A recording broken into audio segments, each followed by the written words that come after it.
Hey guys, welcome back. So today we're working on this Honda EX5500. This is a very nice portable generator. Probably the best built one I have ever seen. This actually has a twin cylinder engine. It is liquid cooled. We have the radiator right there, and behind it is an electric fan. The engine has an oil pump, and actually the crankshaft and the connecting rods actually have replaceable bearings. So this machine is top notch. I have not seen a portable generator in this size class with everything that this has. I mean, this thing was built like a tank, and I'm willing to bet it cost quite a bit of money. I believe this was made in the mid 90s, and unfortunately, someone threw this away. This was brought to me by my friend Jason. He has access to stuff that makes its way to the trash, and he's able to pull out things like this. So why someone would throw this away, I don't know. But there is one clue over here. This is the only missing part. This used to be a battery box with a door that flipped open, and that box has been removed. Unfortunately, it's no longer with the machine. And when looking in here, I noticed that the oil filter is not connected anymore to the engine. So that is a little bit concerning. I know this was out in the weather for some time. And actually, before I got it on the lift, I couldn't help notice there was a small puddle of oil that looked like it had water in it. So I don't know if it just mixed kind of external to the engine or if we actually have water in there. So I might start with that. I don't want to leave water in the engine if there is in fact some in there, but I don't think that's why it was thrown away. If you actually look a little bit further down, you can see the starter right there, and the casting is all blown out. So like that, this engine will not start. I don't think it has a manual recoil. Electric start is the only option. So we need to get that out and just see if that is the only problem. So in order to do that, I think we need to remove the blower housing, which normally isn't a big deal. But on this generator, it is pretty encapsulated. And I think what we need to do is actually remove probably this handle, but ultimately get this control panel out of the way to gain access to the front of the engine. So that is going to be the main goal tonight. But before I dig into that, let's pull the drain bolt. Let's make sure the engine isn't full of water, and we'll go from there. So we got a coolant drain on the right and oil on the left.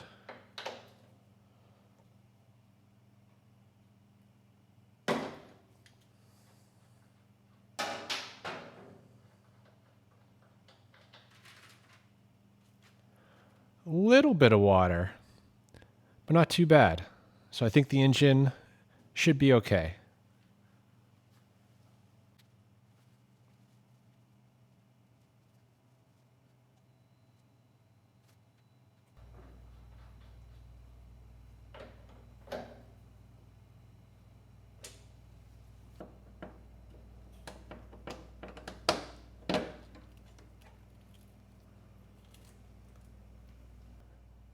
Looks like we get a few cobwebs here, carburetors on this side, and looks like this is linkage for the fuel valve. I did take a quick peek in the tank. The tank actually looks pretty clean, and this is the coolant reservoir. So we'll actually check the radiator when we get a little closer to firing this up, but that's not the priority right now.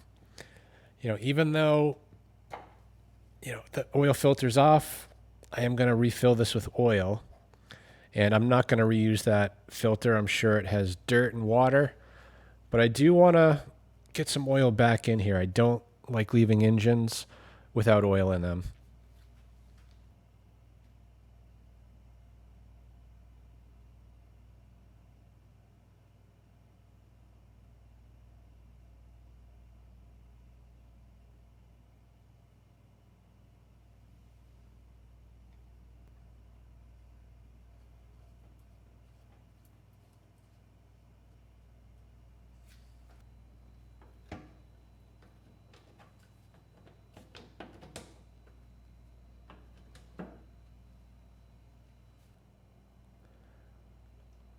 I'm noticing this oil is super thin. The old oil, that is. And it kind of smells like old fuel. So, yeah, maybe we do have some issues with that carburetor. But I think that's the least of our problems right now. I'm going to start by getting the handle off. Now we have 2 bolts on each side right here. And I'm thinking we have another kind of in this area. It's actually behind this hood. So there is a release on each side to just release it. And it should lift straight up. And yeah, there's the other bolt. So we'll get those bolts out. This handle should come right out of the way. I've got most of the bolts removed on the other side. Actually, 2 removed and the other one just loose. So we'll get these off over here. Then we should be free.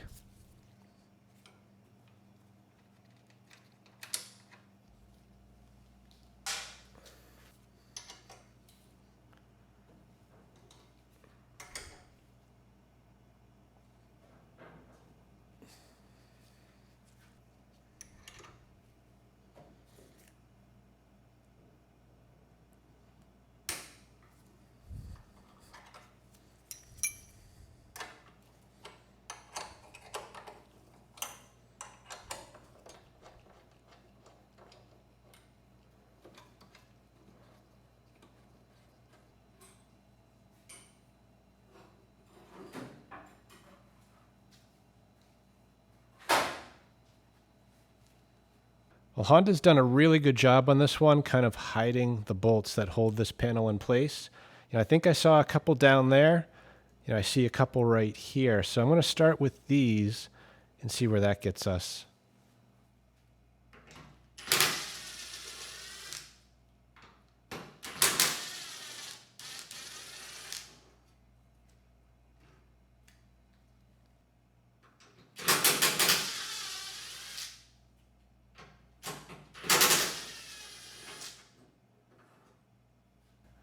I'm not sure that did a whole lot for us, but I think probably the next move here is to get the bolts out here. We also have 4 going across, and that should free up the top control panel. And I'm hoping once that's out of the way, that might expose the bolts holding the lower panel in place.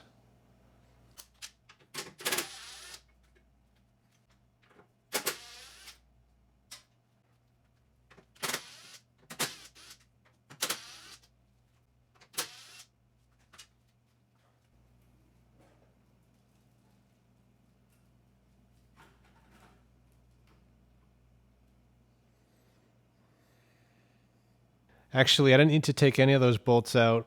I see now we have 1 on each side. That's connected to this top panel here.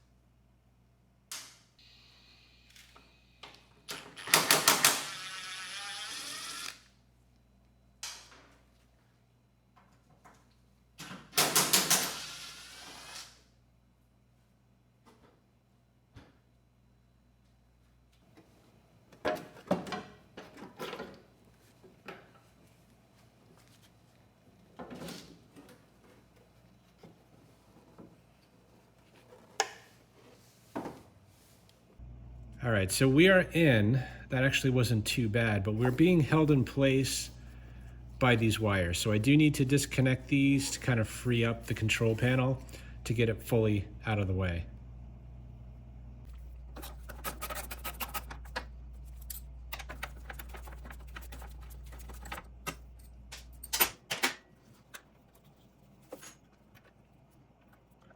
Okay, wires on the bottom.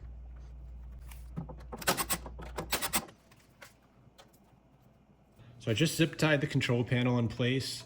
So I'm going to need both hands to get these wires loose. And right now, that's the only thing keeping this from crashing to the floor.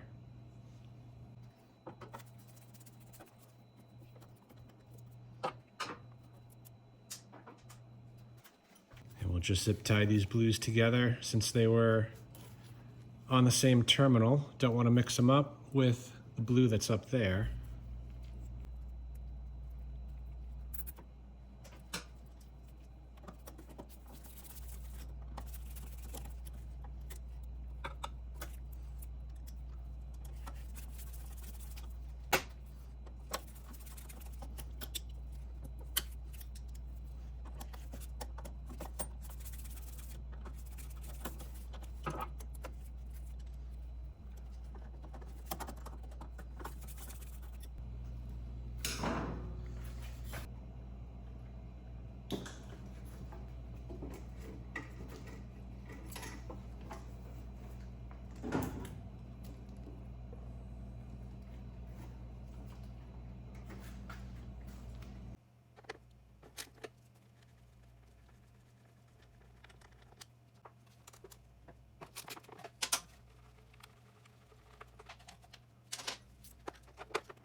We're in, but it didn't do a whole lot for us. Actually, I think the bolts that hold the starter on seem to be behind the flywheel. So we do need to pull the flywheel, but it is interesting now that we're here just to get a look at the setup here. We have two coils, one for each cylinder, and we actually have a timing belt external to the engine, which is kind of nice. So, the belt actually seems to be in decent shape. I don't see any cracking or any signs of failure, but it's nice to know that it's easy to get to, at least relatively easy, if we need to change that. But we are going to have to be careful because when we get the flywheel off, I'm not sure there's going to be a lot holding that belt on, and we also don't want to damage the belt while popping that flywheel off the shaft.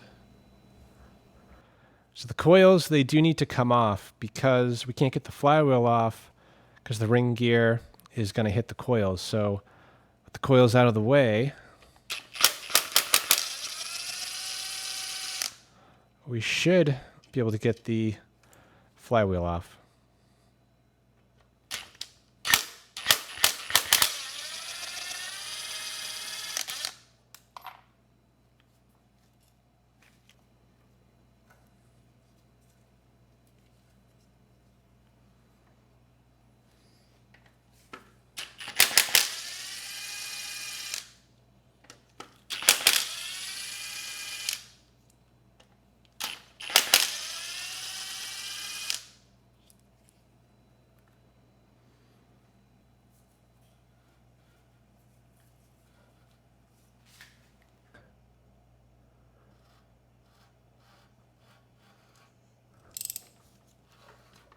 Yeah, we got compression.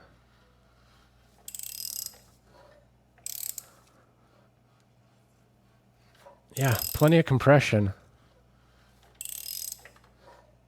So the engine should run, assuming we have spark and a way to start it. So let's get that flywheel off.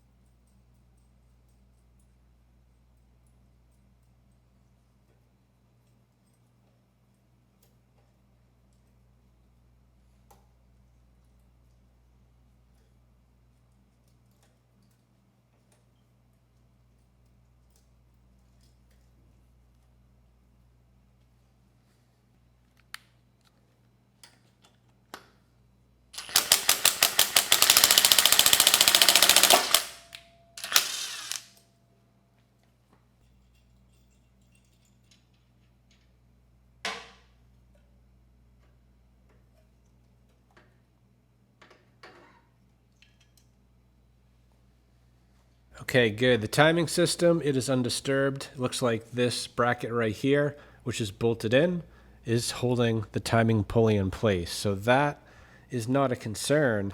And we now have access to the starter bolts. So ideally, we would just remove those bolts and the starter would come right out. But I don't think it's going to be that simple because this bracket right here, this is actually an engine mount which connects over, and the starter looks to be trapped kind of in between that bracket, and I am not sure if the starter is going to come out or not without removing that bracket. But let's get the starter bolts removed and we'll see where that gets us.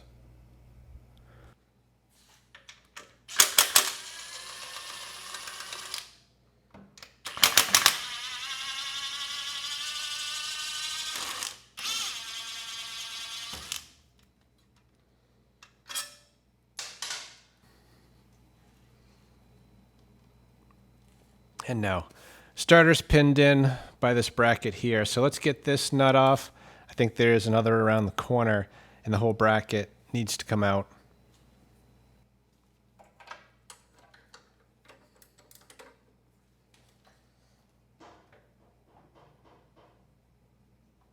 Oh. That is tight.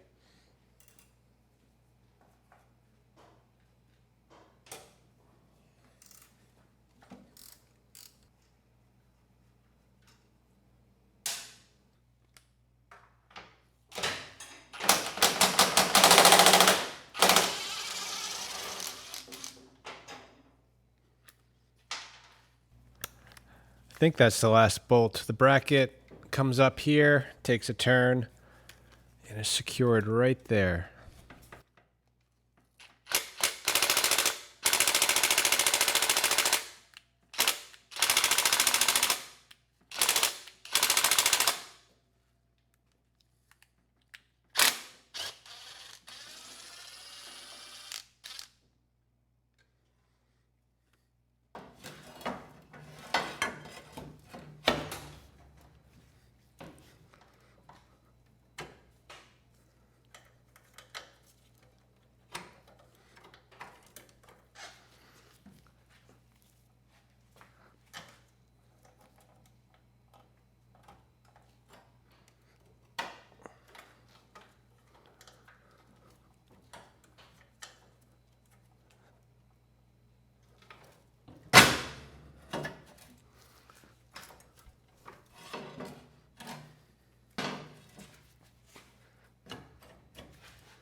There's one more bolt holding the bracket on. It's actually below the starter. It's impossible to see, almost impossible to get a wrench on. So I think that's the holdup. If we get that last bolt out, the bracket should, and I say should, start moving around.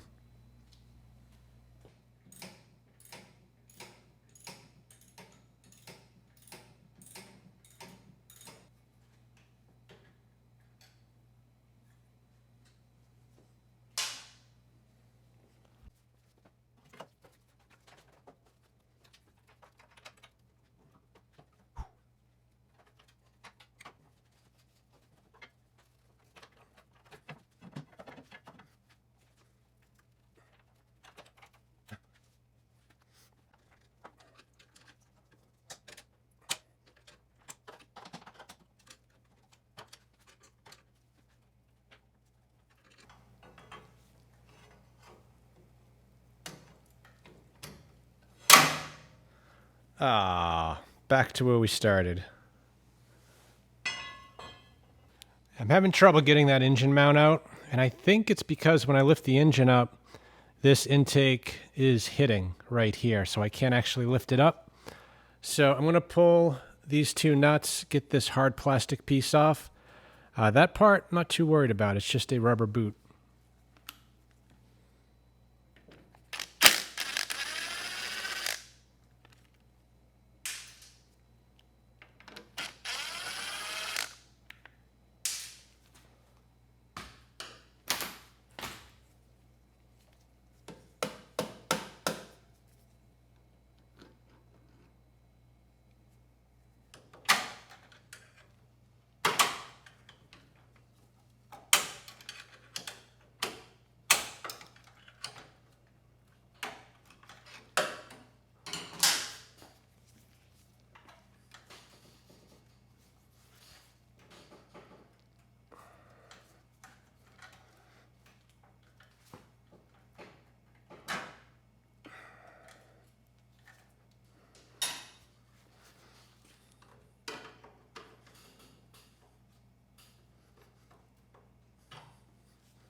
For something small like this that's held on with 2 bolts, you would think it would be an easy job.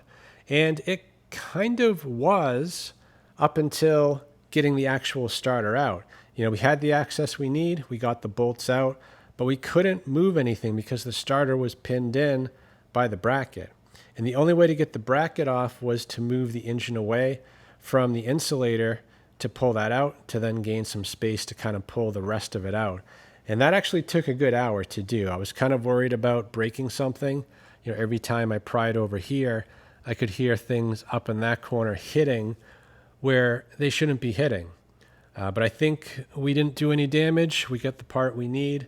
You know, I'm a little worried about getting the new one in there, but I guess we'll worry about that when we get it. Anyway, now that this is out, you know, I can see a few things I didn't notice before. And I guess first off, we are missing a bolt here on the end. So someone removed that, trying to get the starter out. And the damage here on the housing, I assumed was wear and tear. But now that I'm looking at it a little bit better, you know, someone was actually cutting this. They were trying to actually cut this out of the machine. And they got about that far, threw their hands up, and I'm sure that's when this ended up in the trash. Anyway, the good news is this is a Honda. Honda parts are available. This part is available, but it's a little pricey. It's about $600. So yeah, it's a bit steep considering I don't really know what this engine sounds like. I don't know if the generator makes power. I don't know what else is wrong with this machine. So although it's probably not a good idea to get an aftermarket part, they do have aftermarket starters for about $70. So I am going to order one of those up, and hopefully I don't regret it because I don't want to have to swap that out again. And I'm also going to order an oil filter. You know, I'm sure there's other things we need, but until I hear the engine run and see that it makes power, I don't want to order anything we're not going to end up needing in the end. I'm thinking while we wait for that starter to show up, let's get the carb off and get it cleaned up. So, you know, we have a few things we need to disconnect, like the drain line, the wiring for the fuel solenoid, the fuel line, and we actually have an auto choke connected on the top. So I'm thinking we need to get the airbox out of the way. That'll give us a better view of what we need to disconnect.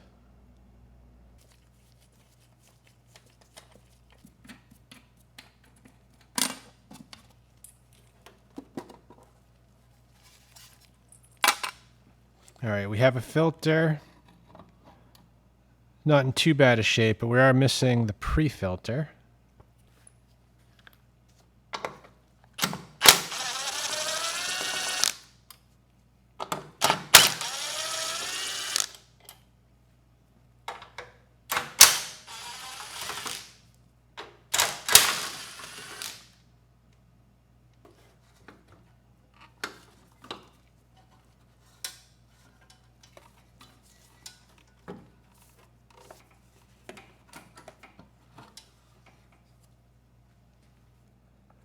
So that right there is the auto choke, and there's a clip right there that we can just move to release it.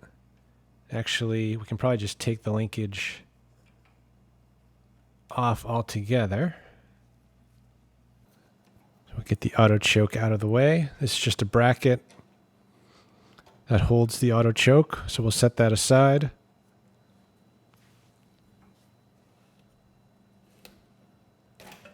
So that was the vent.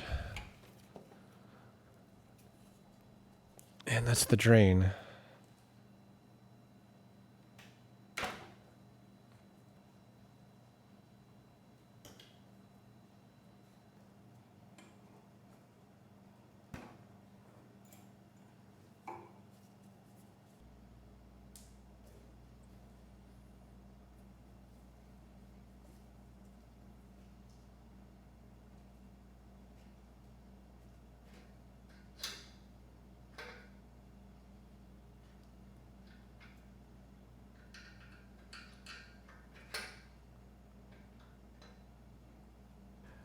Yeah, like everything else on this machine, the carburetor seems to be more work than it should be to get it off.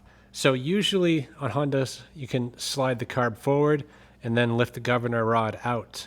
But that's not the case on this one. The way it's attached, you cannot disconnect that rod from the carburetor. But I was thinking if I could pull it far enough forward, maybe I could get it disconnected from the governor arm, but that does not seem to be the case either. So the only way to get this carburetor off is actually to pull the governor arm, which is not ideal because we will need to calibrate that later, but I don't see any other way to get this one off.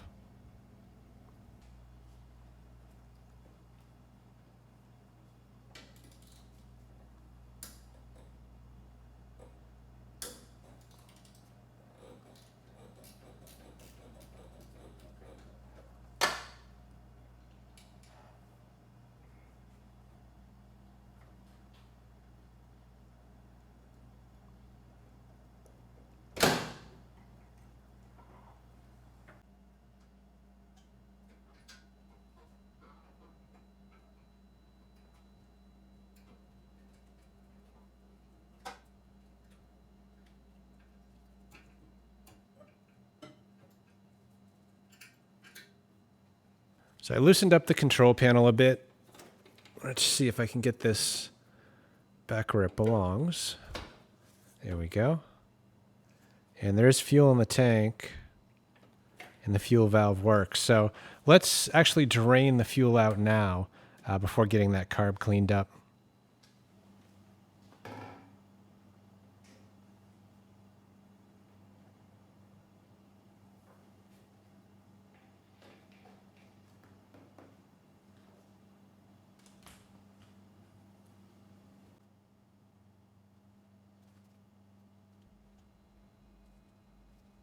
Not a whole lot of fuel was in the tank,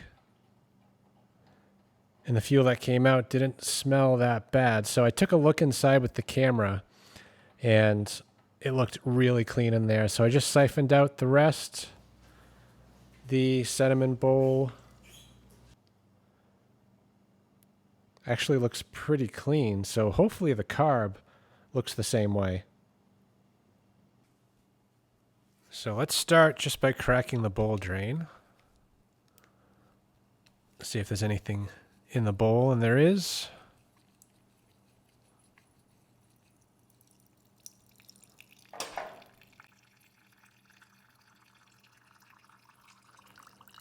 So the stuff that's coming out, I wouldn't say it's fresh, but it's certainly not terrible.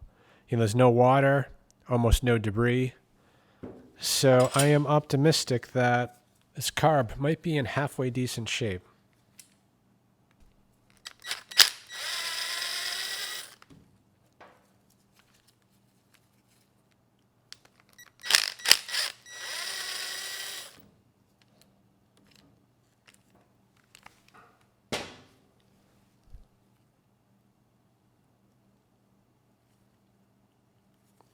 A little bit of varnish on the solenoid, but it's not stuck.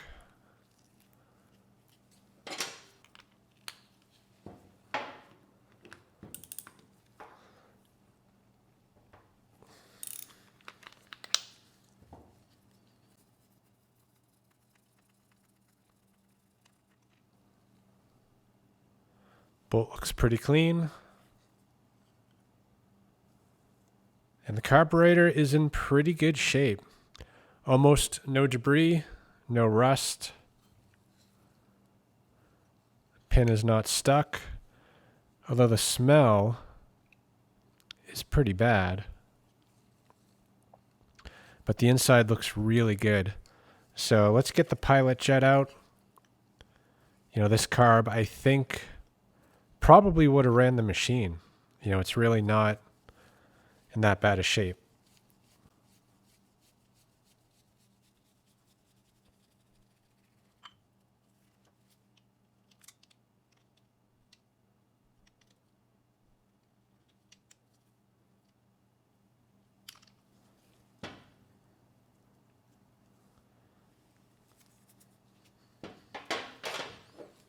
And last but not least, we have the main jet down the center and the emulsion tube right behind it.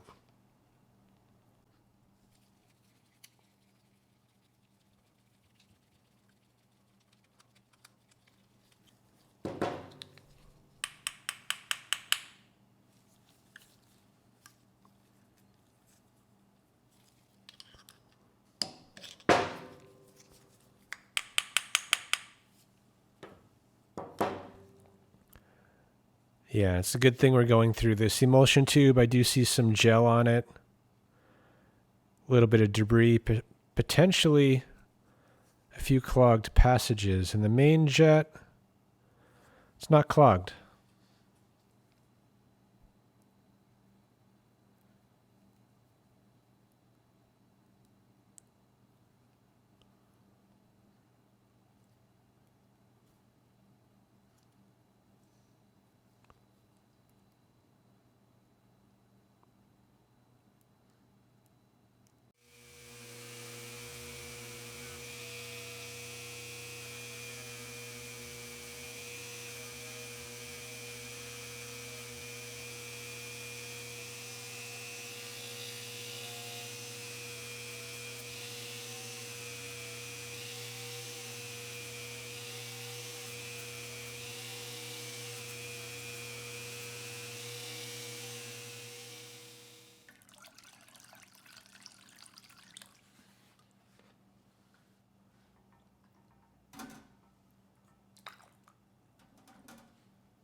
Carb cleaned up.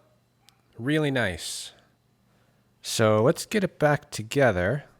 I guess starting with the emulsion tube and the main jet.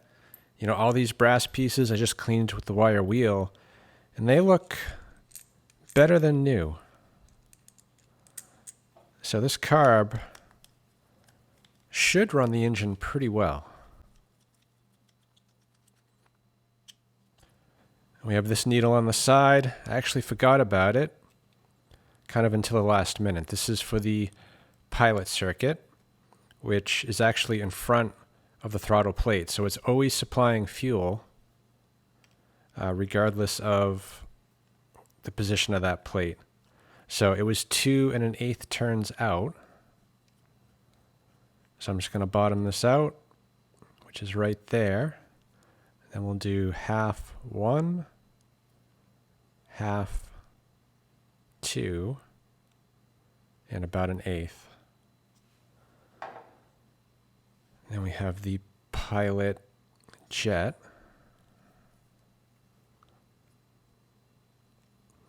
Yeah, make sure it goes all the way down. There's actually an O-ring kind of right on the tip. It's hard to see because it's the same color as the plastic, but that O-ring, you know, if you're putting it in dry, sometimes doesn't like to seat fully. So I'm going to put just a little bit of WD-40 on there, and that should help it go down.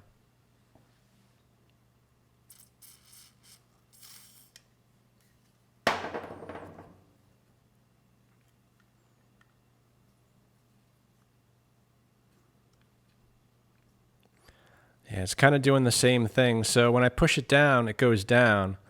And when I let go, it bounces back up just a tiny bit, which isn't ideal because when I put the spacer in and then the idle set screw, you know, that screw's not going to go in straight. So I'm going to have to try to hold this down while getting the screw in there, which might be a challenge.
As far as the solenoid goes, it originally was in like that, and the wire made a hard bend to go off to the right.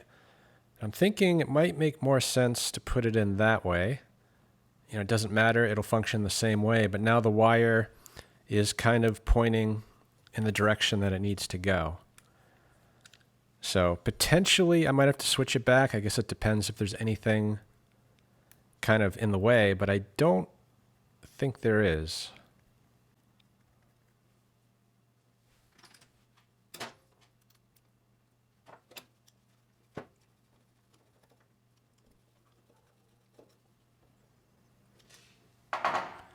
All right, and that's pretty much it. So in theory, this should run the engine quite well. I'm not going to put it back on yet because I want to get the starter and the engine mount reinstalled, and having this kind of in the way, it's just going to limit how much I can tilt that engine. So we'll set this aside for now. Once everything else is back together, we'll put this on as the last step. So I was just vacuuming things up off camera. There were a lot of acorns kind of tucked in there and cleaned off all the layer of grime. And I was just vacuuming over here when the vacuum picked up something. You know, it's kind of hard to see. I'm not quite sure what it is, but it doesn't look like it belongs there. So I'm going to try to fish it out and see what the heck that thing is.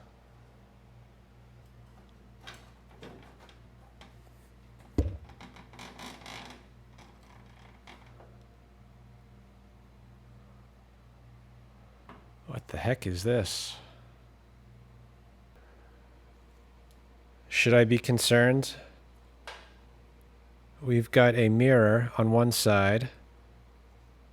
Looks like just a metal box taped up with electrical tape in a Ziploc bag.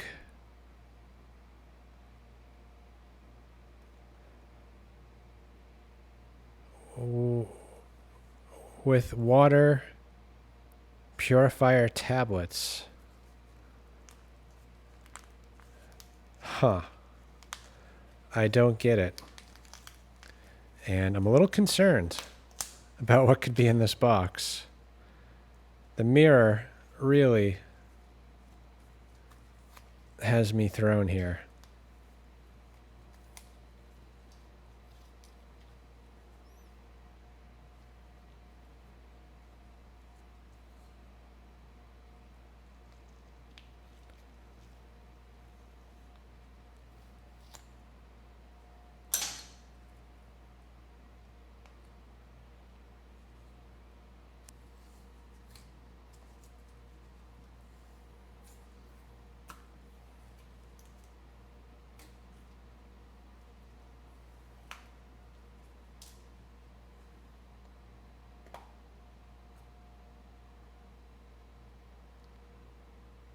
It's not what I was expecting.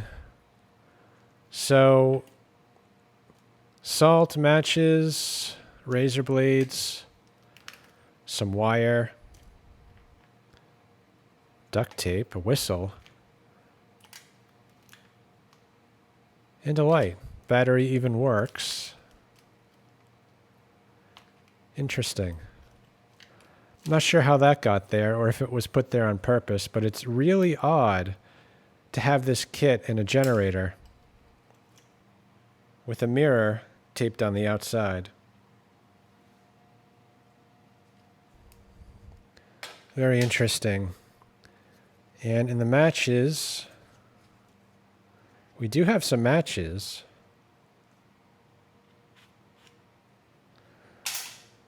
We've also got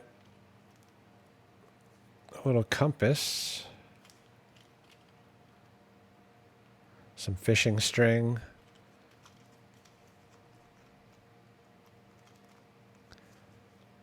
Some more fishing stuff. And we have, yeah, we got a little weight, a swivel. So yeah, this was someone's emergency kit. Very well packed. A little bit of everything. Well, I think we're in business. The new starter showed up today, and it seems to be a perfect match. You know, the form factor is correct, and I counted the number of teeth, and it matches the old one perfectly. So before I install it, I am going to do a quick test and just make sure it works.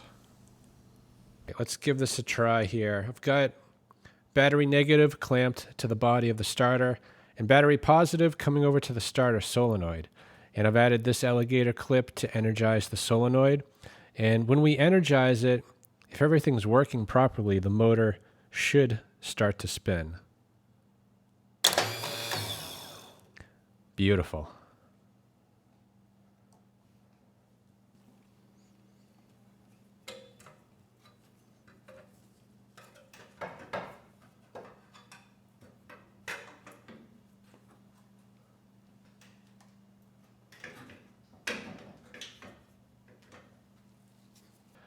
Yeah, if only it was that easy. I mean, right now, technically, we could bolt this in and we're good to go. You know, of course, we have no engine mount, so that is the real challenge here.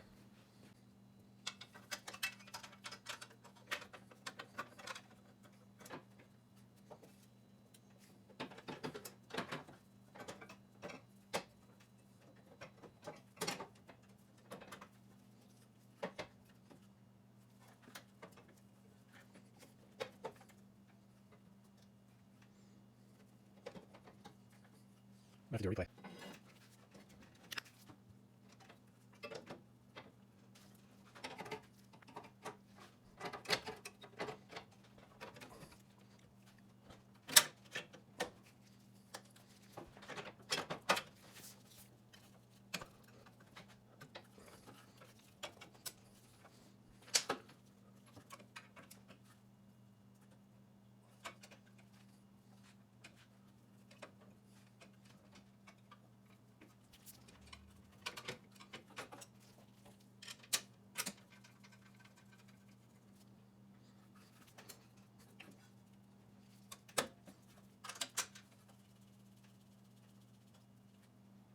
So I've got 3 of the 4 bolts in. The last one is between the radiator hose and the mount right under the starter. So technically I can reach it. The problem is, well, I can't reach it with my hand. I can only reach it with a socket. So I'm going to apply some grease and hope that that'll help this stick in there so that I can get this threaded in the hole.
So I'm just using a business card to gap the coil.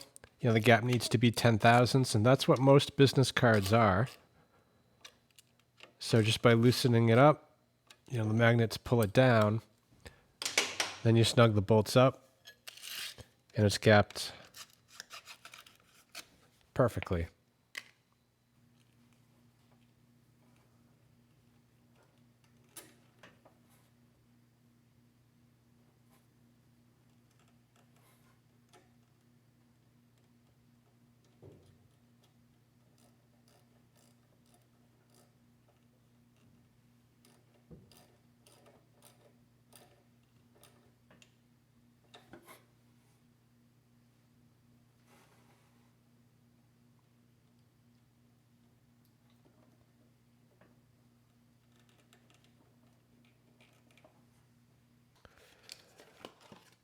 All right, we got a new filter. I'm just going to put some oil in it. And once this is installed, we can then test out the starter.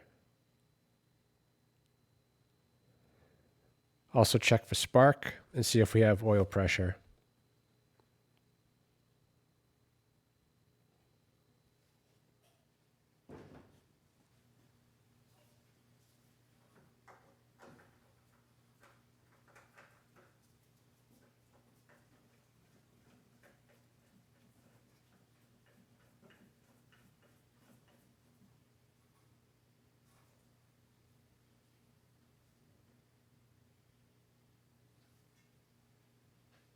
Yeah, as tempting as it is to throw the carb on and just try starting it, you know, I think I'm going to double check a few things here. You know, the first time I rotated the engine, although it had compression, it did feel like the engine was a little tight.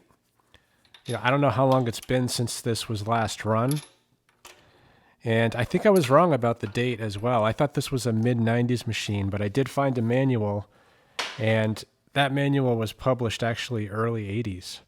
So this machine's over 40 years old, and potentially it's been quite a few years since it's been run. So the plug is actually very wet, and it's an auto light, which is kind of an odd plug to see in a Honda.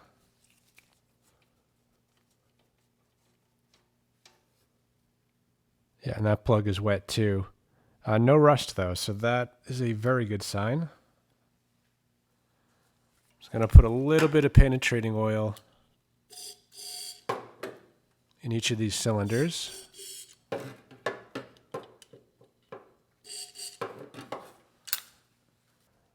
right, I've extended the wires until we get a battery tray. This is how we're going to have to run it.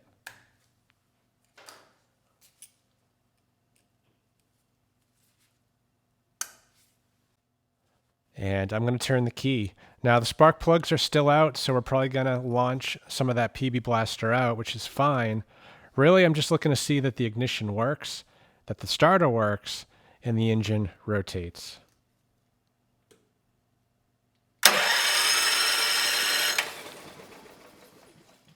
Beautiful.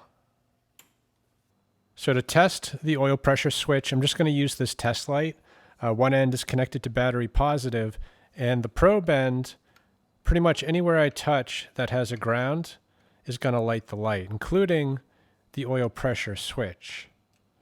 So right now the light is illuminated, and if I crank the engine, that light should turn off once oil pressure builds.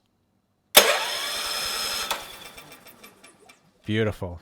And we do have oil pressure. And now we'll check for spark, starting with the number 1 cylinder. Yep, good strong spark on number 1. Let's check the other.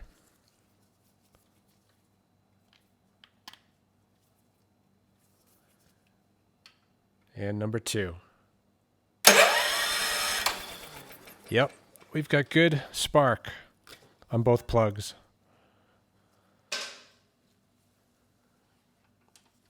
All right, we'll start with cylinder 1. This engine, it does not have a decompression system, so we want to see at least 120 psi. we could see quite a bit higher.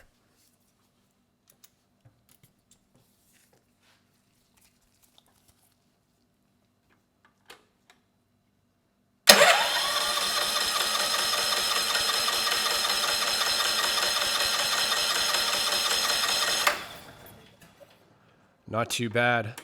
Cylinder 1, it's 190 psi. So that is a very good reading. Let's check number 2, and hopefully we see something similar.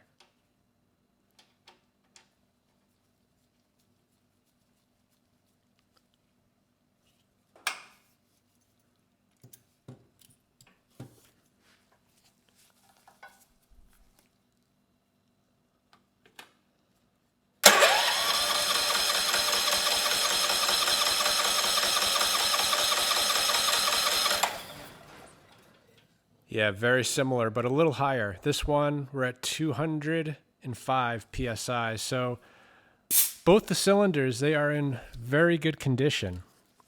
So this engine should run quite well.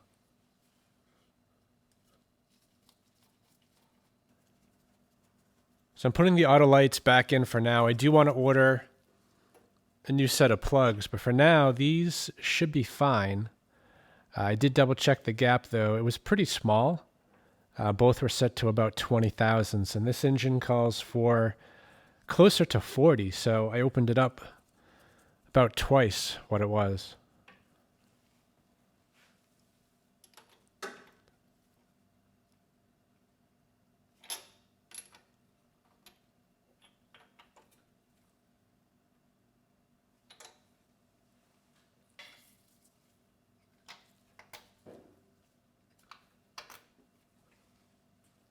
So I pulled out this governor arm completely just to show you this is a little different than I see on most. So when I took this off earlier, I said that we would have to reset or recalibrate the governor. And on this one, it's actually not true. Most governor shafts, they are perfectly round. So once you loosen up the governor arm, the calibration is going to be off, because when you put it back on, you can technically position it anywhere and you don't really know where to put it unless you go through the reset procedure. In this case, we actually have a flat side, so there is only one way to put this arm on the shaft. So you might be wondering, well, how do you calibrate it? And this one, actually very similar to some Tecumsehs. This one, you loosen up the nut in the middle, and then the arm pivots right here. And how you reset it is just by loosening that. You hold the throttle plate and wide open throttle, and at the same time you rotate the shaft, in this case clockwise, so that the paddle inside the engine is right against the governor weights. When you have that in position, as well as the throttle plate, you just tighten down and the calibration's complete. In this case, we shouldn't need to calibrate it, but I will double check it. So I will get the carb loosely back on the studs, we'll get this arm loosely installed, and then we want to check the alignment of where this bend goes into the corresponding spot right here. It should line up, very closely within 1/8 of an inch if everything is calibrated right.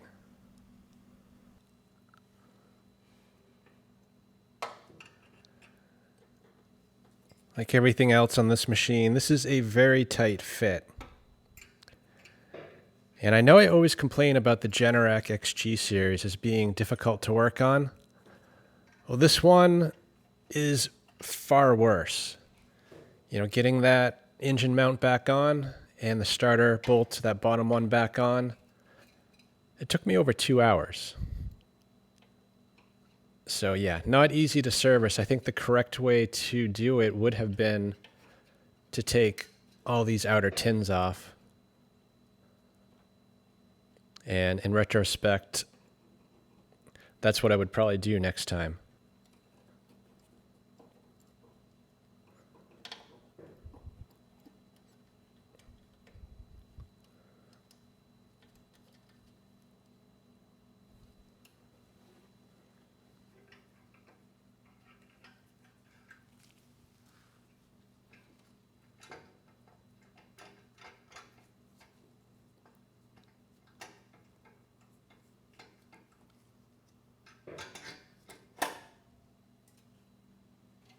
So that is idle because we're against the idle set screw. So this way is wide open throttle. So I don't have the governor spring on now, so we have to push this until it stops moving, which is right there. And I think you can see we're pretty much perfect. That bend more or less lines up with that hole, the big hole. So the calibration is good. So now I need to get this all back off, and we need to put it on together as one unit with the rod connected on both ends.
And that right there, that is the adjustment for the governor spring tension.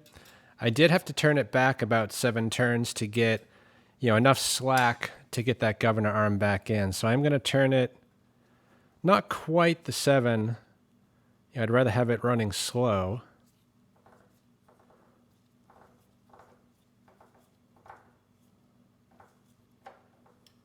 So I turned it back 5 turns. So if it was set right before, now it'll be running just a touch, probably below 60 hertz.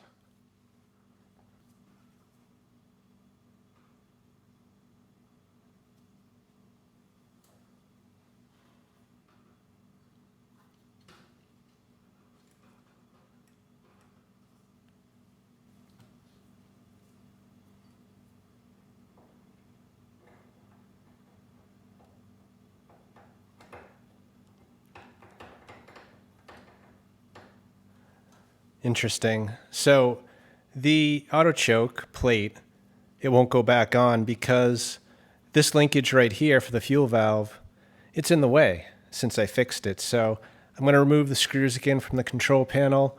We'll just disconnect that, and then we should be able to get that auto choke in place.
Okay, good. We are topped off on coolant. We have fresh oil, a new oil filter, and the carb took fuel and the needle shut off. So we are more or less ready for contact. Now, I am going to leave these panels open in case I need to reach in and do something while the engine's running. Also, the front control panel is going to remain off for now, kind of for the same reason. So this panel had all the main outputs, the 120 and the 240. So for now, I'm just tapping into one of the legs directly, which just runs down to a normal cord, and that is split out. One wire going to the kilowatt and the other to this light up above, which is turned on. So really, we're not going to miss anything by not having this here, except for this right here. This harness would have plugged into it. One of these leads is for the voltmeter, and the other is for the auto throttle. So those I'm not concerned about for this test. So let me get you set up a little bit better. We will turn the key and see what we get.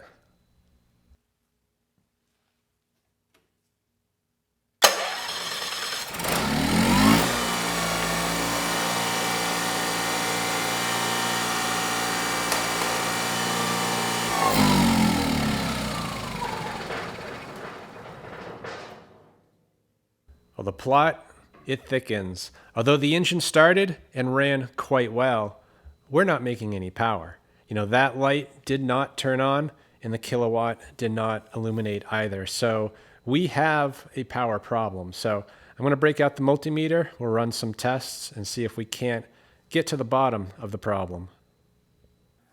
All right, let's check this real quick. Now, I did unplug the light because with that light plugged in and turned on, it's going to mess up the readings. So I'm going to test from the neutral, which is the white in the middle, to each of the legs. Usually I get around 0.3, 0.4. That can be a little bit higher or a little bit lower. In this case, we're at 0.3, 0.4. Seems reasonable. We'll check it to ground. No connection to ground. So then we'll check the other leg. Should be about the same.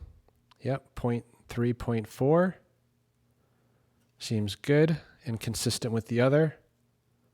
And no fault to ground. So from here, the stator looks to be healthy.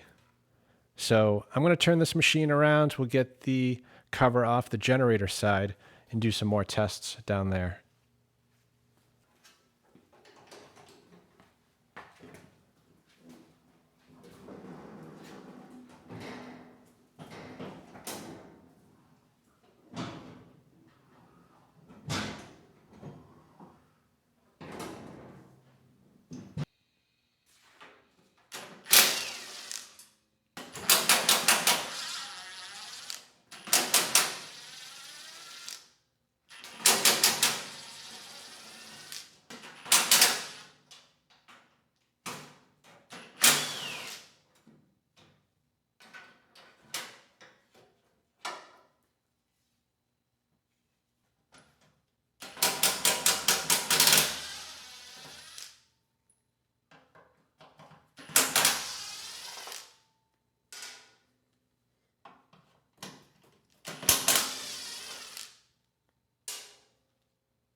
Oh boy. So I am going to go out on a limb here and say this generator might be trash.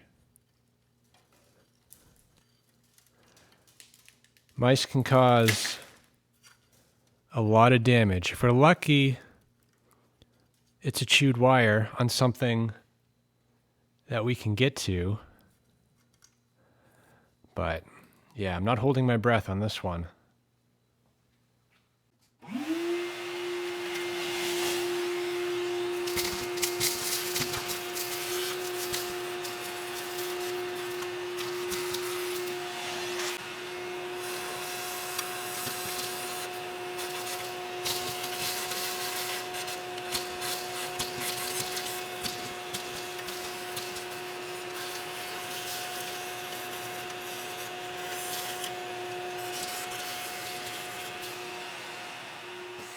So this is an AVR right here and a capacitor down on the bottom. So I am optimistic that potentially it's the capacitor that's damaged, being it was down kind of inside the nest. I haven't found any chewed wires yet. A little bit of this outer sleeving has been chewed, but I don't see any exposed wire, at least not yet. And the fact that we tested well from the front, no ground faults, gives me hope. Anyway, I'm going to try to get the AVR out. I think I actually need to remove these bolts going around to get this outer housing off, and that'll give me better access.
Yeah, I'm not seeing any chewed wires. I've looked everything over pretty carefully. It's a little bit hard to tell down there. There is a bunch of wires there, but I don't see any problems. The lacing looks good. There's no burn marks in the stator. And this generator didn't even try to power up. So that tells me something between the rotor and the excitation winding is the problem. So either we have a bad excitation winding, a bad rotor, or a bad AVR or set of brushes. So, these we can test easy enough. The capacitor we would have to take out a circuit to test, but I'm willing to bet that that's the problem. This was right in the mouse nest. For all I know, this is the original AVR and a 40-plus-year-old capacitor. So if I had to bet, my money would be on that. But let's test what we can before cutting this out. We can test the brushes, make sure we have continuity. We can test from the slip rings, make sure that the rotor is good, that we don't have any ground faults there. And the excitation winding, we should also be able to test. So let's test those now and see if we get any more information from that. So this is labeled as well positive. So these install like that. So the positive's on the left, which is the same as newer generators. So I'm going to remove the AVR connection to the brushes, and we'll validate the brushes are good. If they are, I'm going to actually reinstall the brushes without the AVR. We'll test the rotor through the brushes, and that'll validate the condition of the rotor as well as the brushes.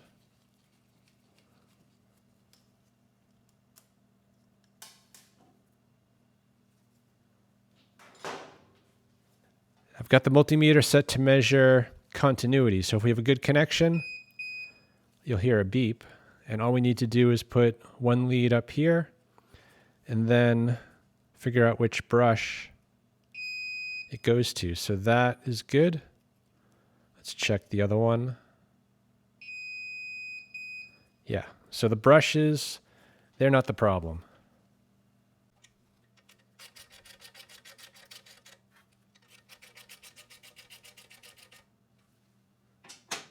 I don't know what this rotor should test at. On newer machines, between 40 and 70 ohms are usually what I see.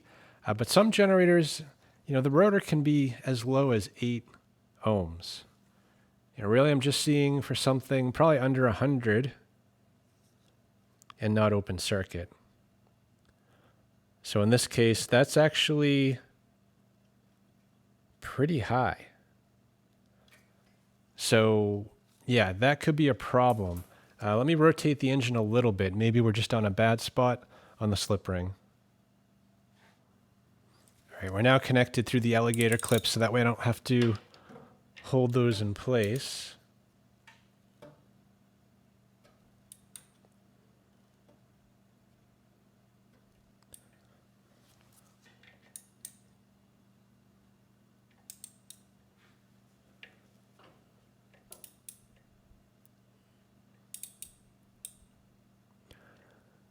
That's getting a lot better. So 116 ohms. Still high, but you know, that's in the realm of good.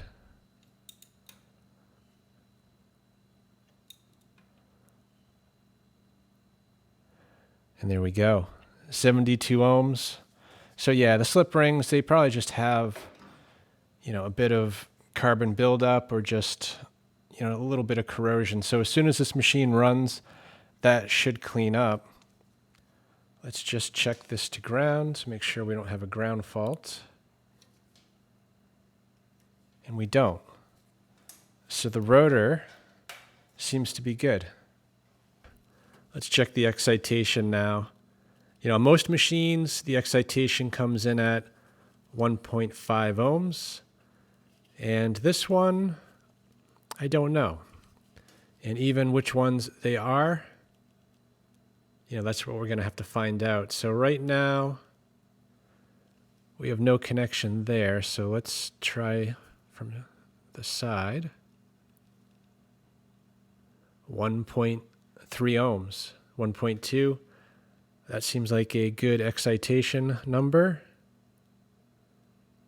No connections to ground, and it's not shorted to the main winding. So assuming the green and the light green with the red stripe is the excitation, I'd say that is fine. And then we have a white and a light green over here, which I assume is the sense.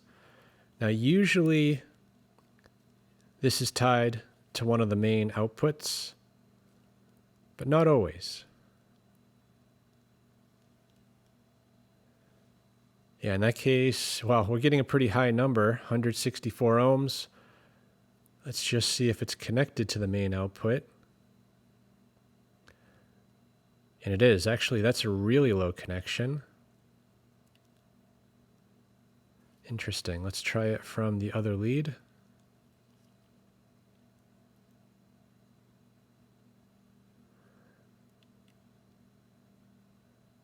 Yeah, so that is really suspicious. This light green wire with no tracer might be a problem.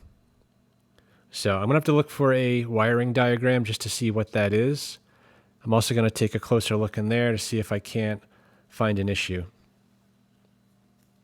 Quick update. I did find the shop manual, and that confirmed a few things.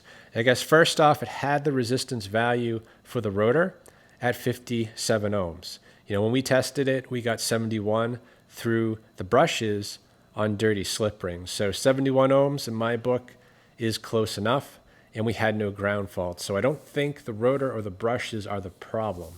You know, as far as this connector down here goes, it didn't talk about the white wire and the light green wire. You know, that I believe is the sense winding. That value is suspicious, but I don't have anything to validate that against.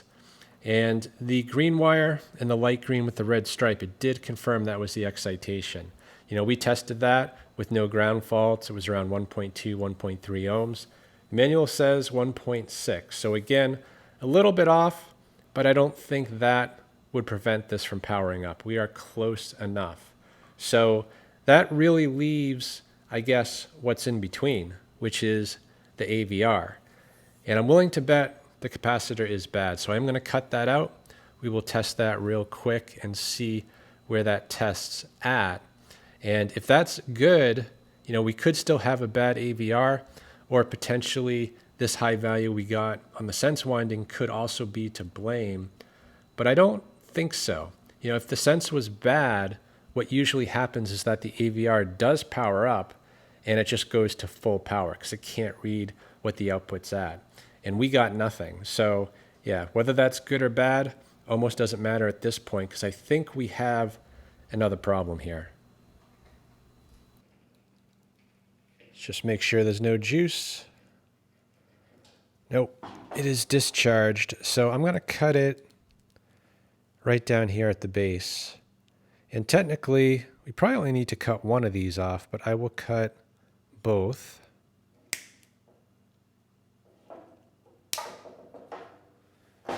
And this capacitor, it is likely polarity sensitive. It says black negative, so I assume it's the, black right there. And it looks like it says 220 microfarad. So let's see if it's still 220 microfarad.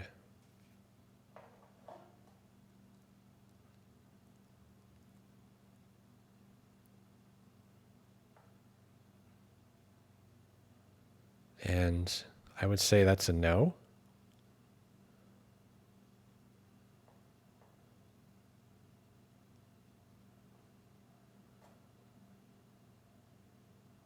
I'm getting different readings, but it's coming out as nanofarad. 2 nanofarads. So yeah, that's not even close. Let's just try reversing the leads in case I got it wrong. But I don't think I did. And no, we're not getting much of anything. So let's try a different meter just in case, but I am thinking that we have a bad capacitor. So this one's harder to read.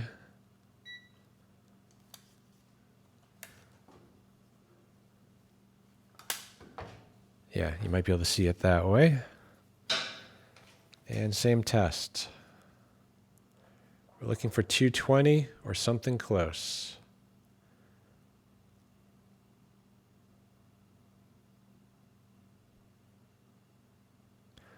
Yeah, we have a bad capacitor.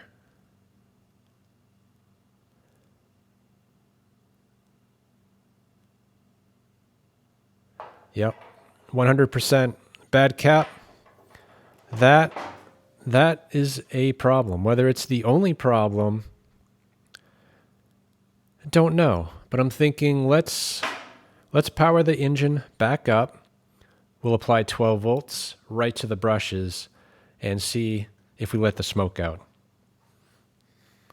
So here's the plan. I'm going to set you guys up right here where the fireworks are going to be. I've already reconnected the start battery and refueled the carburetor, so I'm going to be on that end starting the machine.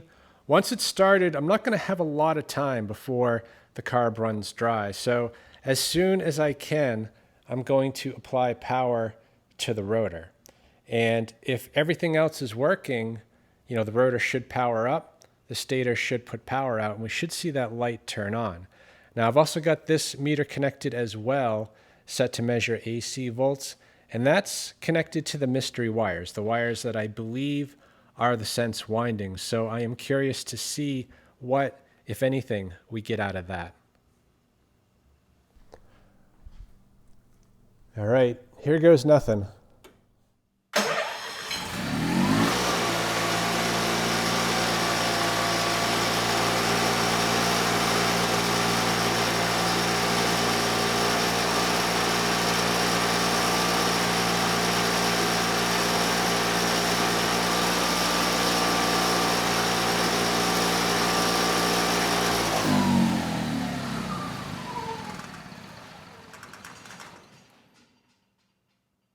The light, it did turn on. No fireworks from the stator. We had about 8 volts AC out on the sense winding.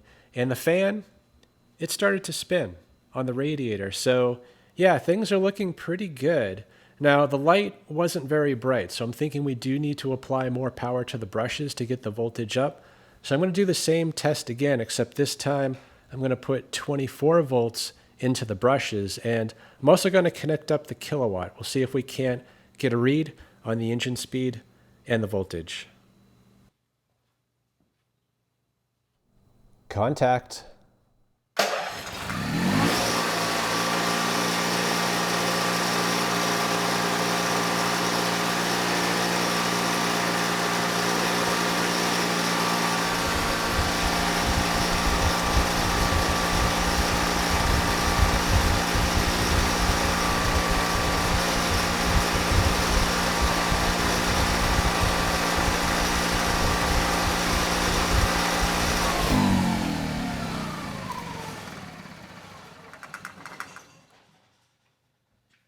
So that was another good test.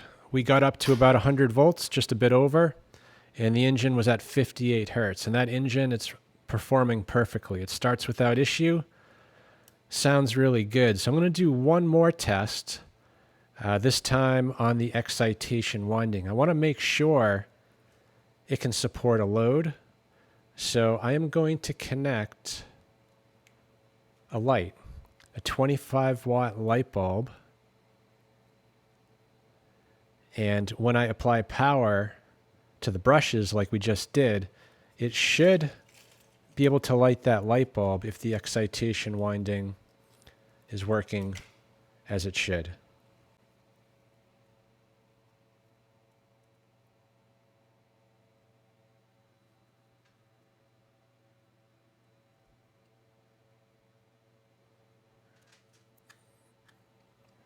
Let's try this one more time. Same as last time, 24 volts to the brushes.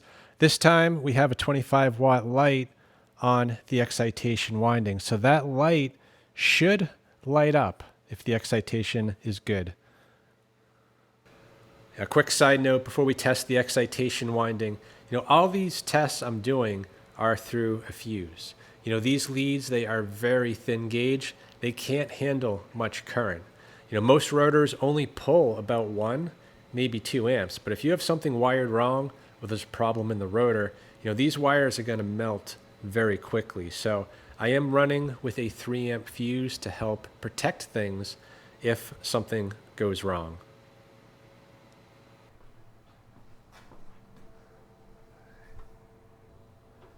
Contact.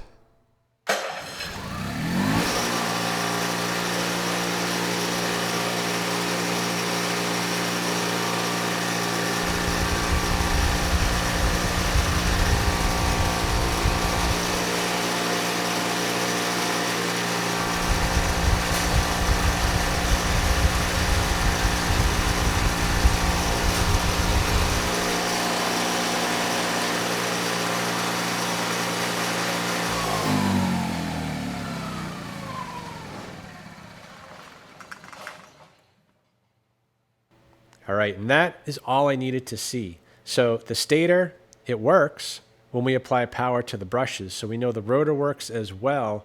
And the excitation winding, it lit up that 25-watt light bulb. So the excitation winding is also good. So really everything is checking out on this machine as far as the generator head goes. The only question mark is the sense winding. And for all I know, there's a resistor in line, and the values we got on that green wire might be normal. Now, if they're not, we do have options. We can actually tap in directly to the main output and send that to the sense on the AVR and just bypass that green wire altogether. So, we know the capacitor is bad. We need a new one of those for sure. So I'm going to get one of those ordered up. And if the AVR is still available and not too much money, I might just get an entire AVR module. So I'm going to pause it. I'm going to place an order for that part, and I'll turn you back on in a second. Let me catch you up real quick. It's actually the next day, and I've been doing a lot of research on the problem at hand. I guess first off, I went to a parts site to find out the availability and the cost of a replacement AVR. And although most of the parts, surprisingly, they are still available for sale, the AVR is not one of those parts. It is a discontinued item. The good news is there is an aftermarket AVR being sold on eBay that looks to be good quality for $180. So that is an option if it comes to it. That listing also listed all the specs for the input and output voltages of the AVR. And the one I was most interested in was the sense winding. We saw high resistance, and when we tested, the voltage was kind of low. The last test we did, it was about 15 volts, while leg 1 was outputting 105 volts. So that actually, according to the listing, is okay. The sense winding should be normally between 14 and 24 volts, with 18 kind of being the average voltage. So if we bump the field up a little bit more to get 120 volts out, that sense winding would be, I would say, really close to 18 volts and well within spec. So with that new information, I think the sense winding is doing exactly what it should. Everything I've tested down the generator says it's good. Now, as far as the capacitor goes, I was kind of questioning the readings I got here. I know this meter has an upper limit on what it can measure. So I did a little bit of research on that and found that the upper limit is 200 microfarad, and this capacitor is 220. So even if this was good, this meter could not measure it. And just to show that, I have a known good capacitor. This one is rated at 330 microfarads. So this one is definitely out of range of this meter. And what this meter does is it displays OL, open lead, open loop. It's this meter's way of saying it can't measure it. So this meter cannot be used to test that capacitor. And this one here, I have also had issues with in the past. I usually don't use it, and for some reason I used it the other day. So, this one, I think the big problem is that there's not a lot of documentation on it. So it's partially user error, partially lack of documentation. But the documentation I do have says it can measure basically from 0 to 20 millifarad. And this is well within that range. So it should be able to measure it. And I know it's good. Yet it only shows 5 nanofarads. So that is a problem. And then I got looking at this a little bit closer. And there is actually another scale to measure capacitance. So despite being in what I thought was the auto scale range for capacitance, this one right here is for measuring millifarad. And that, well, that's not what we're measuring. We're measuring microfarad. But for kicks and giggles, I put it in that mode. Actually, this lead has to be moved over here. And when we measure now, if the scale works, we should see 0.330. And we're seeing something close. Yep, there we go, 0.325. So that's 325 microfarad. So this can measure this properly. So with that in mind, I retested this capacitor that I declared dead the other day, and to my surprise, it's not quite as dead as we thought. It's supposed to be 220 microfarad, and we're actually getting 224. So there is nothing wrong with this capacitor. It's actually good. So that just begs the question, why won't the generator power up on its own? Potentially I missed something down there. Potentially there is something in the potting that is bad, or maybe we lost residual magnetism. I found a picture online of what this rotor looks like, and some have permanent magnets, so you can't lose magnetism. This one had no magnets. So, the fact that we've powered it up now a few times using the battery means we've restored the magnetism. So if I reattach this to the AVR, there is a chance that this could still drive the generator. So I'm going to take a second, attach this back where it belongs, and we'll give this AVR one more chance.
think that'll do.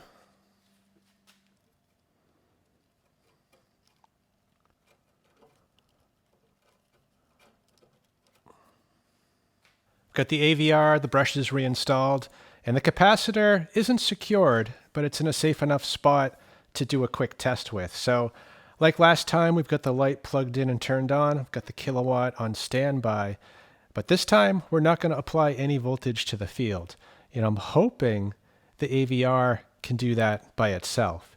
Now that we've run it a few times, hopefully it was just a loss of magnetism, and this time we will actually see output from this machine. So assuming it does power up by itself, I am going to apply a 1500 watt load to just help boost the voltage in the AVR.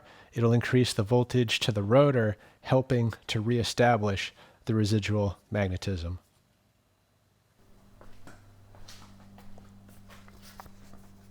So I'm just topping off the carburetor with fuel. And it looks like we are full. So here goes nothing.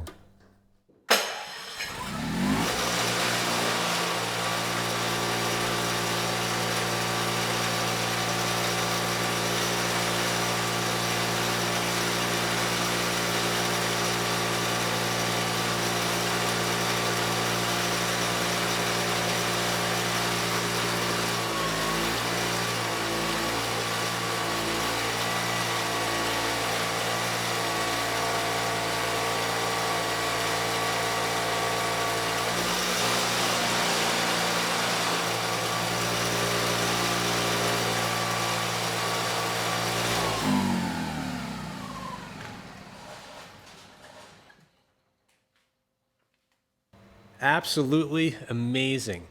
I thought we were in trouble when this engine started for the first time and the light didn't turn on. And then we took the cover off the generator and we were greeted by a mouse nest.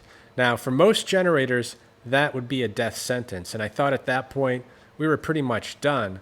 But as it turns out, the problem wasn't the mouse.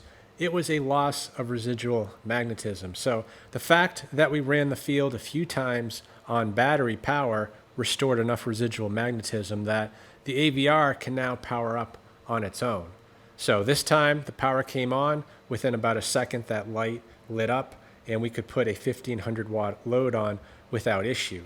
The output was dead on at about 120 volts and the engine speed was not bad either. It was at 58 hertz. So that's something we're gonna have to fine tune later, but we are looking pretty good. So I do want to place an order. We need to do some tune-up items. I want to flush the radiator. Likely that hasn't been done in quite some time. I want to get a pre-filter, some new spark plugs, and of course, probably the most important thing, the missing battery holder. Now that is a special order item. It's going to take several weeks to get, and it's not cheap. It's over $200. So I wanted to make sure we had a viable machine before ordering that part. And yeah, I think we're at that point. So I will place an order. While waiting for those parts, we will get this back together as much as we can, and then we'll finish it up and get this thing outside for a proper load test.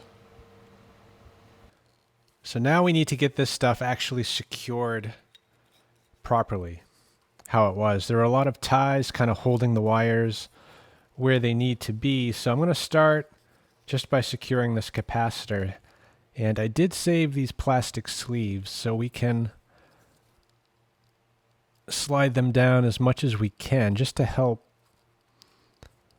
protect the capacitor. We don't want it shorting out now that we know it's good.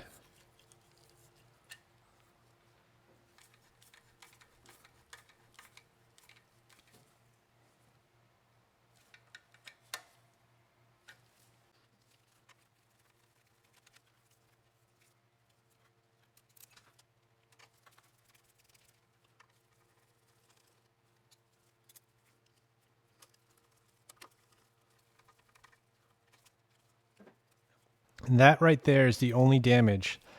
So we got really lucky on this one that mouse didn't chew any of the actual wires. So technically this doesn't need to be patched, but I am going to wrap it with some electrical tape just for good measure. So I'm going to show you a little trick I learned from Erico on South Main Auto.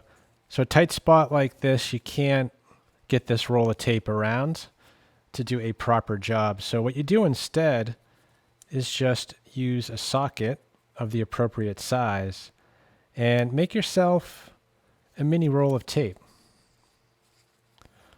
Just put the desired amount on, and once you have enough, you cut it off and you use the little mini roll to patch what you need to patch.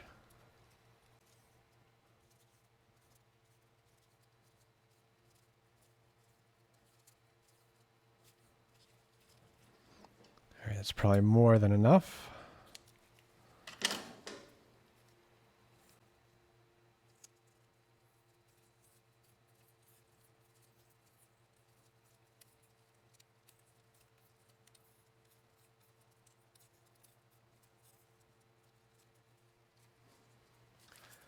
Then we have two more clips here for holding the wires. I think one of them went right there to just hold that in place, which seems overkill, but we'll put it back. And a similar one down here to hold that where it belongs.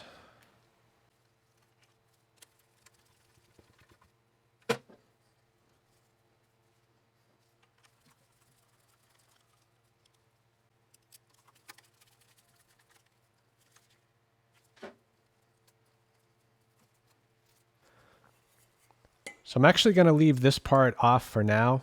You know, the mouse actually made his nest from some of this foam right here, which may not seem like a big deal, but the rotor has a fan on it.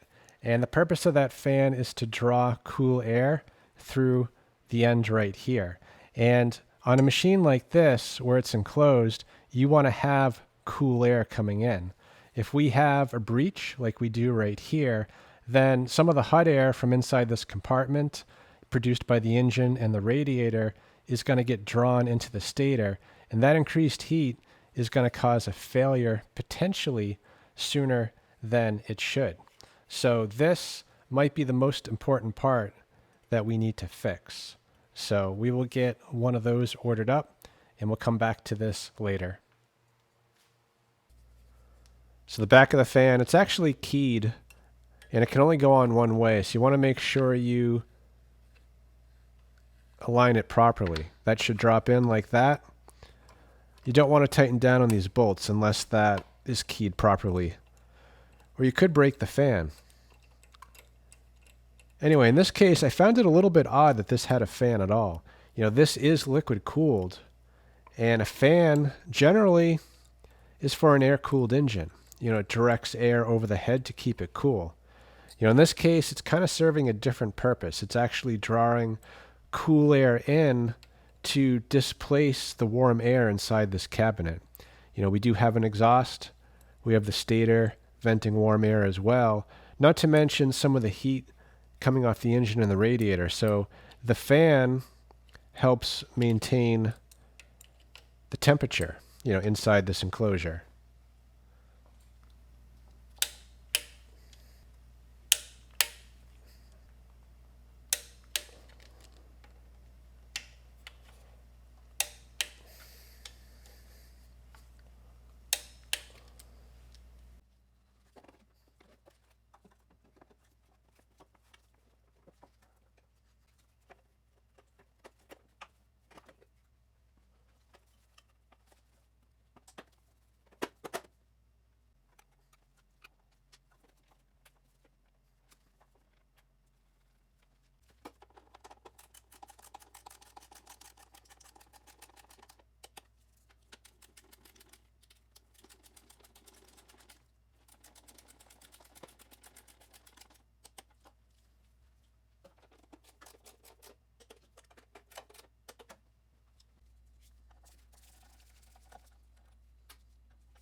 I've got to admit, I had some doubts ordering parts for this 40-year-old machine, and I wasn't really sure those parts were going to show up. Anyway, the whole video you've just watched, it was recorded in August. Well, fast forward 5 months, it is now January, and I'm happy to report that all the parts I ordered have shown up. I would say the most important being the battery box and the battery box cover. So let's start by getting those installed, and then we'll finish this up. Actually, before I get the battery box installed, I'm going to swap the plugs out. I did pick up 2 new ones, because I think once the box is installed, it's going to create, well, not create, but it's going to kind of block access to the plugs. So it's a lot easier to do this now.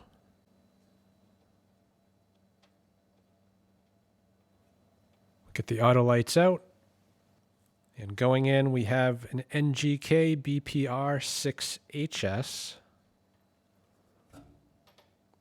And I did check the gap, and it is dead on.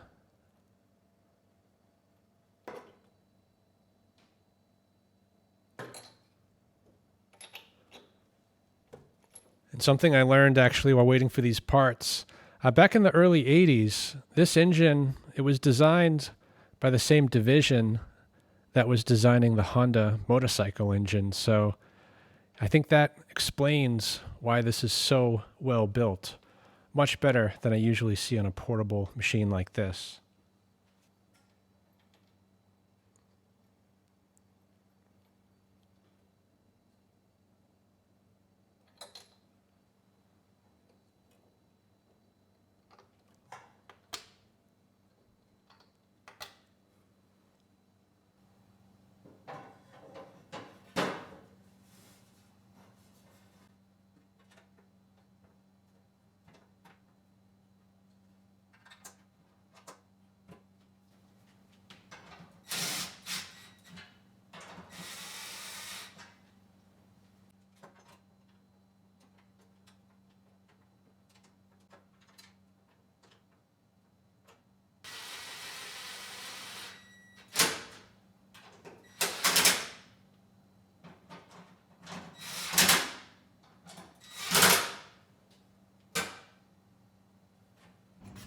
And we also need to install this locking mechanism.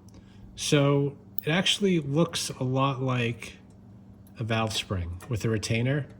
And then there's a roll pin that goes right in there. So I'm going to use the valve spring compressor just to hold this in. We'll get the roll pin installed, and then we should be able to let the tension off.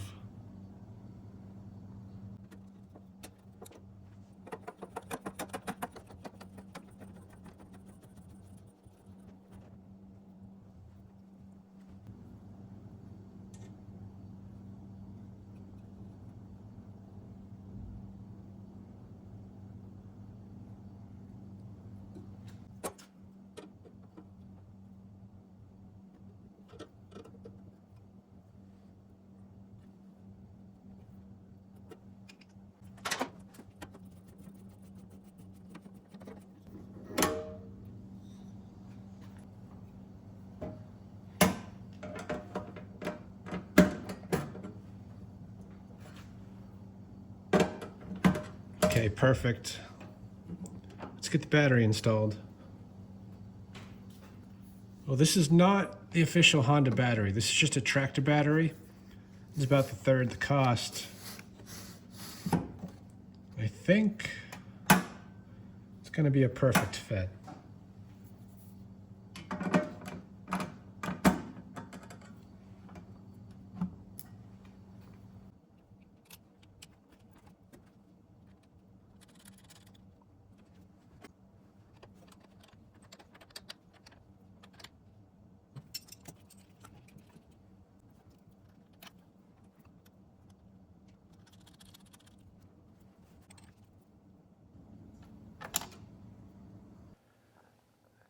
And last but not least, this piece right here just locks the battery in so it can't move around.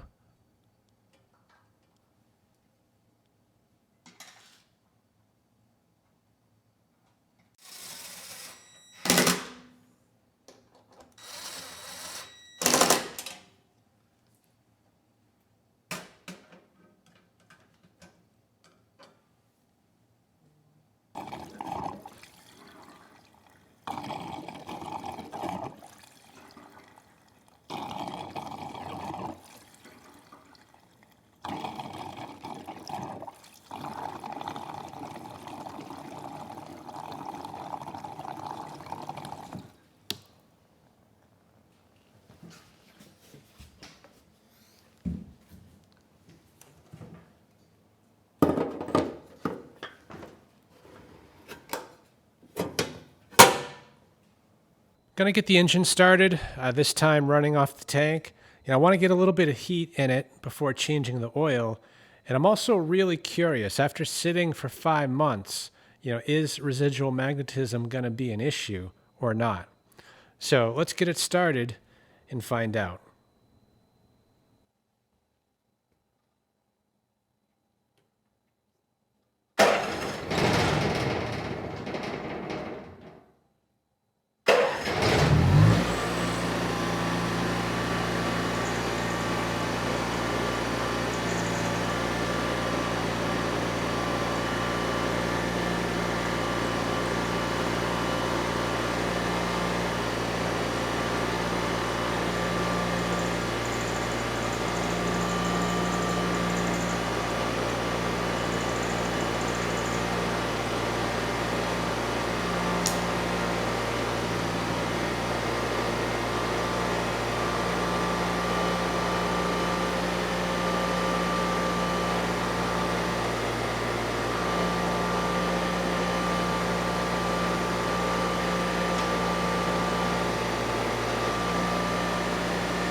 Yeah, it looks like sitting for 5 months had no negative consequence on this machine. It still starts, engine sounds good, and more importantly, residual magnetism is not an issue because that light came right on. This time, I also tried the voltage adjustment, and that seems to work fine as well. On max, we got up to 128 volts, and on min, it went down to 110. So let's get the oil changed. We'll change the antifreeze as well, and then we'll finish it up by closing up the generator side.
So I've cleaned off the old foam, and the new one thankfully came with adhesive already on it. I guess the question is, how long has this been sitting around on a shelf? Because the adhesive probably doesn't last forever.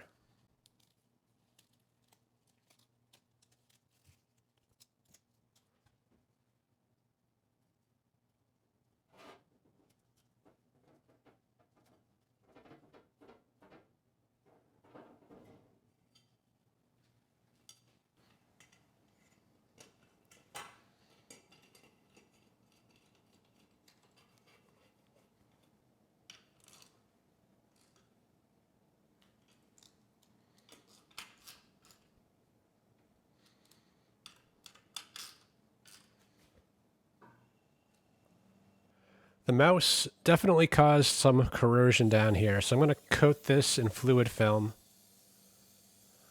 which should slow down or even stop the rust.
I forgot to show you the oil, but there's no concerns whatsoever. There is no metallic, no glitter, nothing of concern in that oil. So the engine, I would say, is healthy.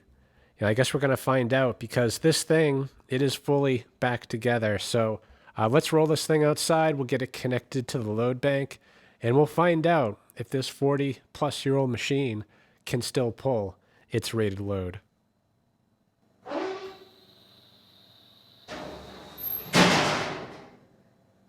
I've got everything hooked up and ready to go, so let's do a quick test. There is actually a snowstorm due in soon, so I don't have a whole lot of time, and I'm hoping things go well. So the plan is to get the engine started. We'll let it warm up. While it's doing that, we'll double check the output, both the voltage and the hertz, and we'll also double check the power quality. I'm really curious about this machine. The engine is top notch, and I'm hoping the generator is as well. That said, though, I haven't tested a Honda that produces clean power, at least a non-inverter like this. So I'm hoping that we're going to see some low THD numbers. Anyway, let's get the engine started, and we'll see how it does. And in case you're wondering, this cat is Ginger. She is a stray cat that has kind of moved in. Although, as we later found out, Ginger is not a girl, actually a boy. And we already have a boy cat. They do not get along, so he spends a lot of time still outdoors. Hopefully one day the two can learn to get along.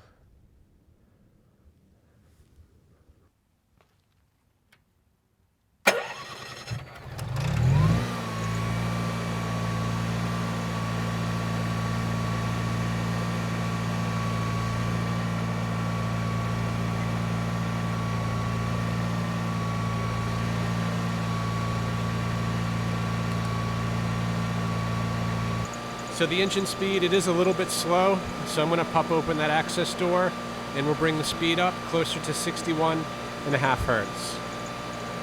And considering this is a traditional generator, it is running pretty quiet at about 71 decibels.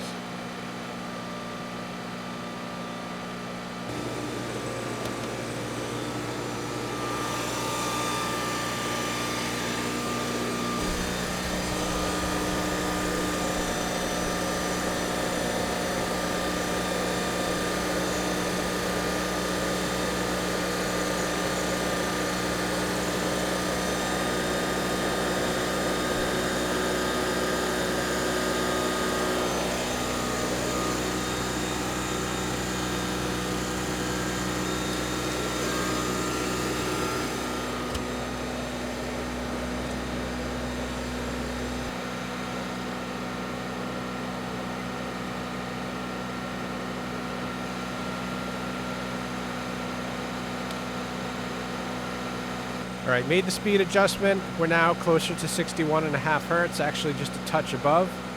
Without a load, we are starting pretty low at 4.7% THD, and the sine wave doesn't look too bad.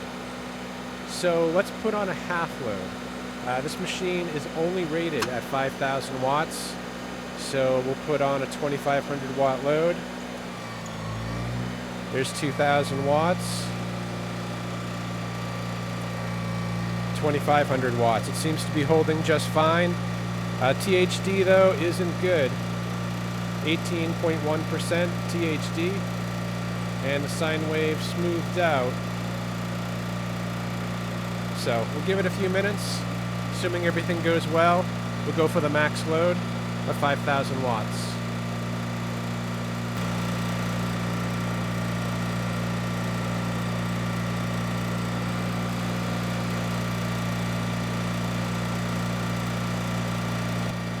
At half load, the sound level didn't increase a whole lot. We're only now at 73 decibels.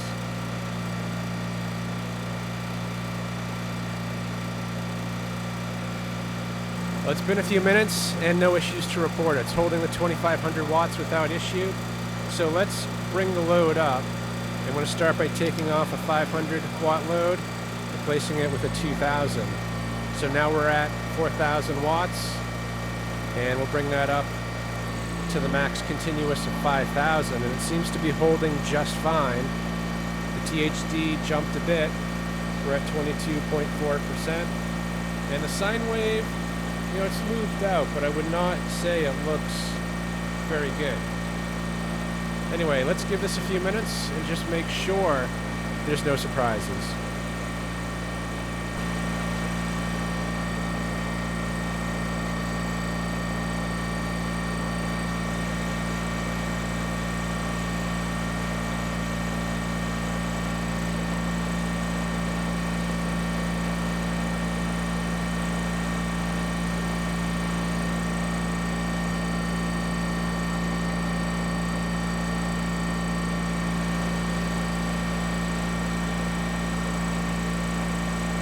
And at full load, the sound level hasn't changed a whole lot. We're at about 76 decibels.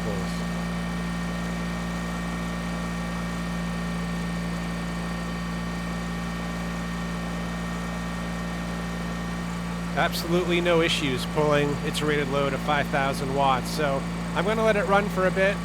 I just want to make sure the cooling system is working.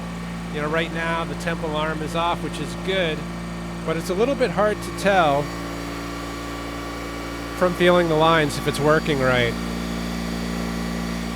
And there is also a fan over here which is on, but it's not warm. So we'll give it a few minutes. I just want to make sure the coolant is circulating properly.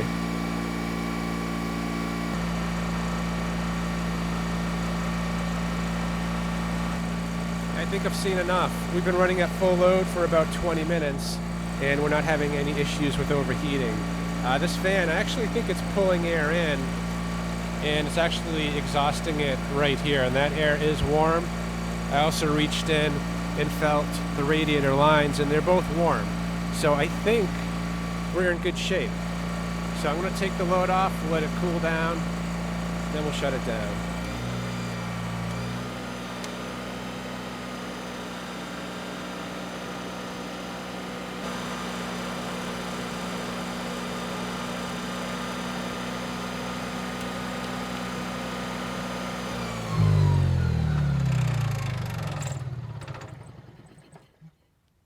Well, I am pretty impressed with this machine. You know, I'm not sure how well it comes across on camera, but this engine runs extremely smooth and is super quiet. And unfortunately, the THD is no better than the average machine. Anyway, at the end of the day, you know, this didn't need a whole lot. It only needed a starter, and in theory, that should be an easy job. But as we learned, that was not the case with this machine. You know, the original owner tried to get the old starter out. I think at one point he took a Sawzall to it and eventually threw it away. And unfortunately, when he did that, he also threw away a lot of the parts that he removed when trying to fix this machine. Thankfully Honda supports their stuff. And even though this machine is over 40 years old, I was able to buy those parts new, and we got the new starter in, and now this thing is running exactly like it should. So I hope this video helps someone. Thanks for watching.